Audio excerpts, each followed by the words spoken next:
And this is about my childhood, the way my grandmother did things against me, and my aunt Zakia, my grandmother Fatima Sajwani. No matter what I do now, whatever I do now, um, it will never ever be equal to what my grandmother did against us, me and my mother. Even if I have to go through, like I had to, go to the mental hospital, get a tough time, I will never ever take someone's child and get them molested like my grandmother did against me. You may ask anyone, is it true? Why don't you ask me? Because a criminal never, a very intelligent criminal, never does something in front of others. And I have known my father's family that they were at times very good in front of my father, but behind his back they were not good with us. Oh yes, and how not only myself, I didn't want to suffer, but I've seen my mother suffer too, and myself suffer. And yes, if you ask me, I am frightened here because I don't know if the other person will understand me in this mental illness, but I haven't lost my senses. In this distress and suffering, what happens to me and what I go through. So if anyone here is trying to tell me that their mother suffered, the husband left their mother, and that she had 8 children, they were very, very young, and she had to fight, go to court, and all that for some reason. And so today I'm going to honestly say that there's no comparison. I just maybe don't have the strength, but maybe God will fail me. I can openly shout, I can misbehave openly, but not behind someone's back, go on treacherously against people. That is to harm people behind their guardians, their parents' back, behind other people, so that no one will see what the person and who the person wants to harm and what the person is doing. Yes, and in the previous video I wanted to say that can the psychiatrist be sure that the cause of my mental illness is not black magic, but biological? And yes, you can check my ears. The doctor, I was told, I was taken by my aunt Zakia, and the doctor did a mistake in one of my ears.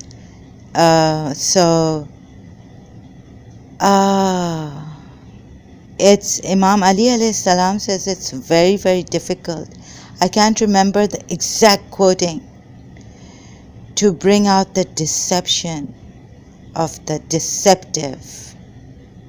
And I'm not even sorry. Making me suffer. Later on, I know what my grandmother did. I've seen it. I remember it. I remember it somewhat, yes. And it's like, In hypnosis, one takes the patient back in time. And there are some things I still remember, like who was taking care of me in my first school. My mother told me she put me in school when I was 2.5 years old. So I remembered who took care of me. When that lady came to the Karachi American School, I asked her. She was stunned. She didn't remember that it was her who took care of me. I was crying a lot, and but she did tell me that she went to the same school. Okay, so my grandmother's husband left her and she had to go through hell without him, and so did the children without a father. But I just cannot understand why my grandmother did what she did to me, and later on how they, even at that time, they were conniving against me, and later on too. And yes, I'm sorry, even if God comes now and tells me that to forgive, I can't forgive. I will not forgive. My grandmother and the aunt, I did act good with them because every time I meet them, I used to say, keep a clean heart, but they had connived against me. I had nothing to do with my grandmother's husband leaving her and what she went through, and my aunt not having a father there to love her and take care of her. And there's another thing, a single person living alone, mentally ill now. Psychiatrists can't believe that, of course not. They won't believe that this was induced or the cause of schizophrenia, and all what I'm going through is due to black magic, jealousy, evil eye, or someone's ill intent. And yes, I am sure they used this thing that the family had put, my name with my cousin Sabah Hassan Sajwani, that he would we would marry each other, get married. And so bringing him up to stay away from me, no engagement, no nikah, until he gets his double MBA, double graduate MBA degree. Stays away from me when I'm in my worst time, separated from Miss Disa. Yes, I didn't have 7 children like my grandmother had.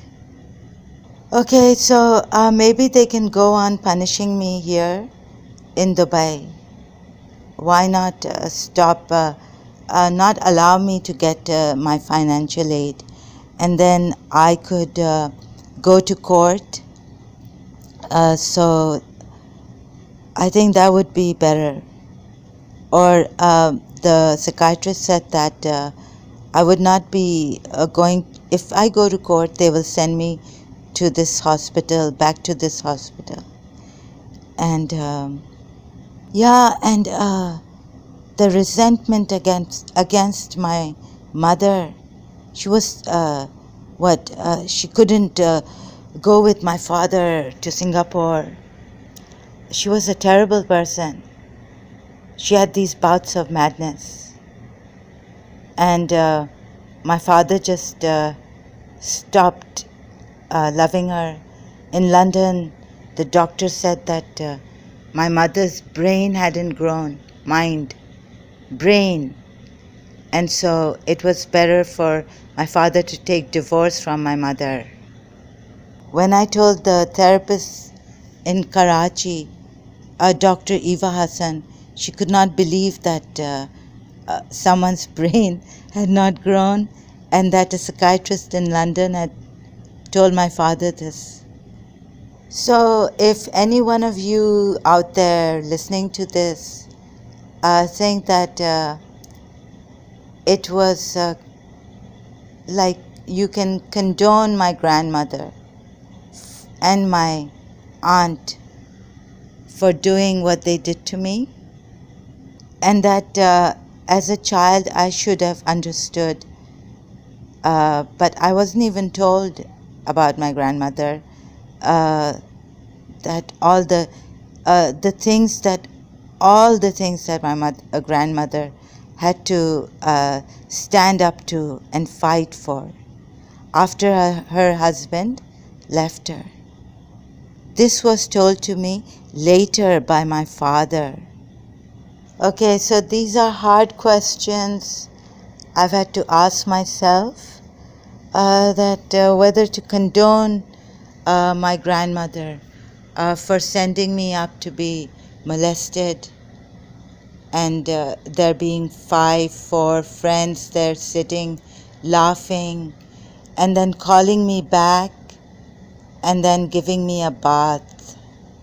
So yes, my grandmother had mitigating circumstances, and my Aunt Zakia also, so they could do this, and we should understand that it was okay for them because of the mitigating circumstances, their condition. See, I'm refraining from giving examples of people whose fathers were killed, yet they stood up and did for justice, and they did social work, and they did good, not become murderers or give someone a difficult time in life. Maybe you will feel sorry for my grandmother and my aunt, or maybe not, and maybe now you would think that I am worse, and I'm doing this on social media, and and that I should be taught a lesson again and again, and this time too, here in Dubai. I don't know, but I disagree with you if you think like this. And even if my father thinks now that it is good that I'd be taught a lesson and given a tough time, and yes, if you would say, what kind of a talk, what are you saying? What are you saying? What I'm saying is what happened to me. So this is what I'm saying.